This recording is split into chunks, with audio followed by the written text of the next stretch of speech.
Now we're going to put the facing on the front. You could do this later, of course, or you can do it now. I like to do these things in the beginning. First thing is to overlock around the facing, around the edge, so that you've got that nice and neat. And then right sides facing, you put this onto your front. It's really easy to tell the front from the back because the back obviously has a little scoop in it as well for the gusset. And then I'm just going to sew along with a 1 centimeter seam allowance all the way around that baby.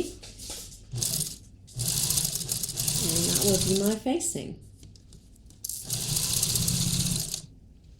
You don't need a special stitch for this, just a normal standard stitch.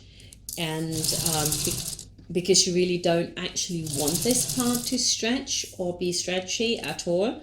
So you don't want to pull on it, you want to just gently guide it in with that seam allowance. And if you have like foot width only, it doesn't really matter because it's so minute the difference here, right? Some patterns have a smaller seam allowance for everything because you're very likely to overlock everything off anyway, it's smaller, but I think it is easier to work with that centimeter if you're used to it, and then you just cut some off. It makes it easier to turn the whole thing because I don't necessarily want to snip in the curve. Now I'm going to do some understitching, and that means that I'm going to stitch the seam allowance to that facing. So you fold that into the facing and stitch close to the edge all the way around.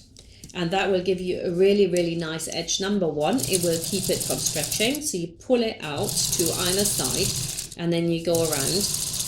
Do not pull on it because this stitch will actually hold it in place. You don't want any stretching here. If you have a really, really light facing, then you might want to put some interfacing on that as well. That might help you, but it's not necessary, especially not if you're using slightly thicker fabric like I have here. It just gets too thick for the snaps later on.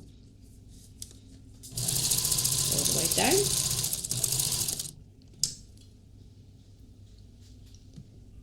And now we can just press that whole thing and you get a lovely edge here. So you don't have to like rule anything out or any, you know, it's super, super simple, which is why I like understitching. It's done a lot in industrial manufacture. So if you look at your clothes, you will see how much understitching actually is done. So lots of steam, lots of heat. You can also put your pattern piece back on top to check that you haven't stretched anything. And if you have, then you can just steam that back in. There's a lot of steaming back in all the time with these kind of garments. And as long as you do that, they will come out perfect. I'm just going to do the top here as well.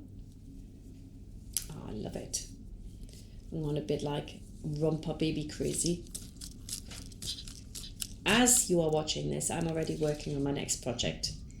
I find it really, really thrilling to do something. I love working with small pieces. That's why I hate making curtains.